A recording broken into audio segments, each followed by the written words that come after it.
before we start, let's have a word of prayer. Jesus, thank you very much that you're with us, however we are, however we're feeling, um, uh, whatever our heart's doing this morning, whatever our mind is racing on or really not racing. And you are there. You are that permanent presence with us, that loving hope that enfolds us. Amen. And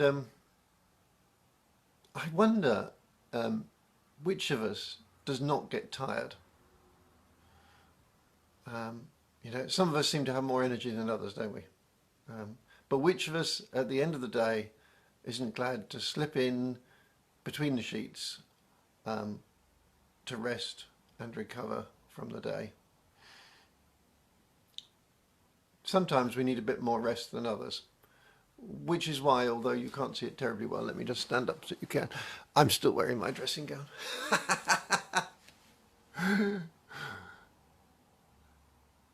And which of us isn't glad to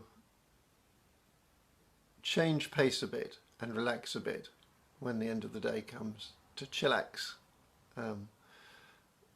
It might be me, but I find that I need, in this time of the virus, or whatever we're calling it, I need more rest.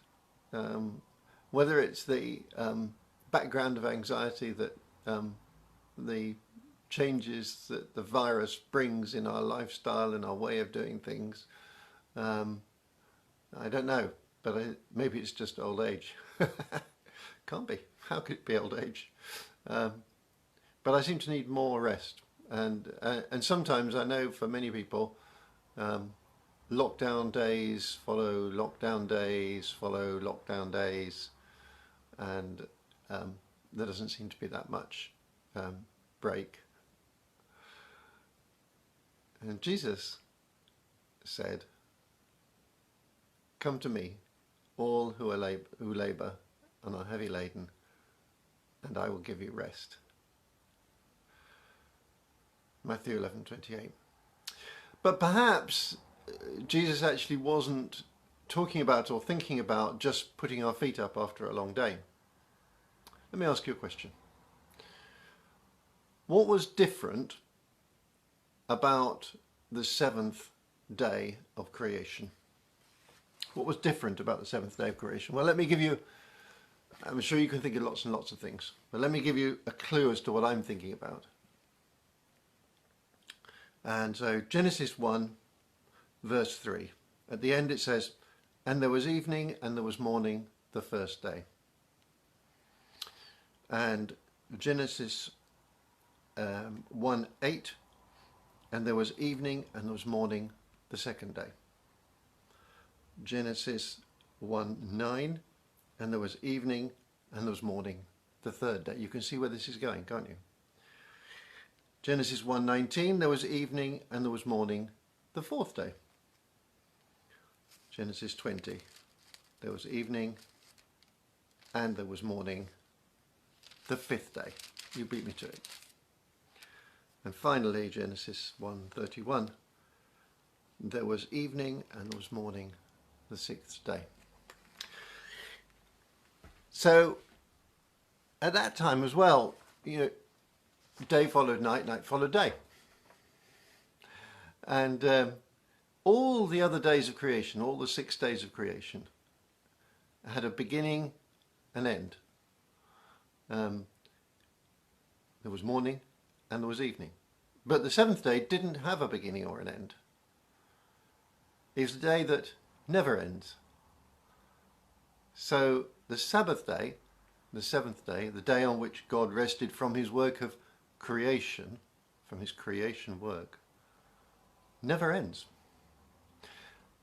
And into this never-ending Sabbath day of rest, he invited Adam and Eve to enjoy his everlasting Sabbath, to enjoy working in the garden that God had created for them. He created it for them to work in, but it was enjoyable work. It wasn't, the word work in our language doesn't sound enjoyable, does it? But this was enjoyable work. This was productive work. This was, if you like, easy work. Not that necessarily everything came easy, just at the snip of a fingers. I don't think that the plants just suddenly sprung up and grew just like that. I think they had to grow gradually, and there was work in bringing them along.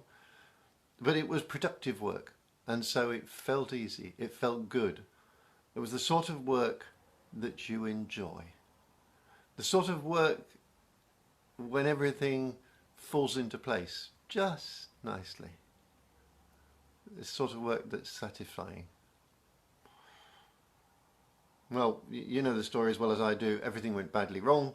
Man and woman thought they knew better, and judgment came, and the seventh day ended. And it isn't any good saying, what if that hadn't happened, is it really? Because we all know that if it wasn't them, it would have been us.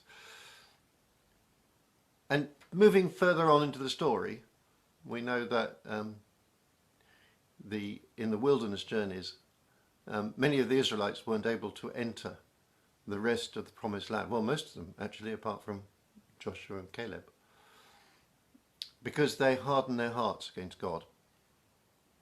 They too had gone wrong. They saw what God was doing in the wilderness, but they hardened their hearts and didn't enter the rest. But then leaping forward again, I love these leaps in time. A second Adam came, one who didn't fall, one who wasn't tainted by sin. And his name, yes, is Jesus. And he said, "Come to me, all who labour and are heavy laden, and I will give you rest." And through that second Adam, God is inviting us back into his rest. This is the rest that God invites us into his kingdom, a place where there's no illness, there's no tears, there's no sin, there's no spiritual oppression, there's no sadness, a place where the sons and daughters of God are free and in full relationship with their God. And Revelation puts it like this: "I heard a loud voice from the throne saying, 'Behold, the dwelling place of God is with man. He will dwell with them, and they will be his people, and God himself will be with them and as their God. He will wipe away every tear from their eyes, and death shall be no more. Neither shall there be mourning, nor crying, nor pain any more, for the former things have passed away.'" This is the seventh day of rest that God's inviting us back into. And in a difficult time of change, maybe we do need a bit more physical rest than we did before. And I don't think we should be afraid of that. It's okay. It's okay to go to bed a bit early, and it's okay to get up a bit late, as long as you can be here for morning bell, obviously. We need to be kind to ourselves about that. What we most need, though, is the rest that Jesus offers. And maybe you already enjoy that rest. I hope you do. If you don't, the rest is always available to you. Jesus offers it to each and every one of us. A heart rest. If you find the idea attractive, you can just ask him, and he's always ready to give you his rest. Will you pray with me, and then we'll say the Lord's Prayer together. Jesus, thank you for the rest that you offer. Thank you for the rest you give. I admit that I need that rest. I need to be in that place with you. I need to be in a different place, a place where I can rest completely, and ask you to come and fill my heart so that I can rest with you. Amen. Let's say the Lord's Prayer together. Our Father, who art in heaven, hallowed be your name. Your kingdom come. Your will be done on earth as it is in heaven. Give us today our daily bread, and forgive us our trespasses, as we forgive those who trespass against us. And lead us not into temptation, but deliver us from evil. For yours is the kingdom, the power, and the glory, and the rest, forever and ever. Amen.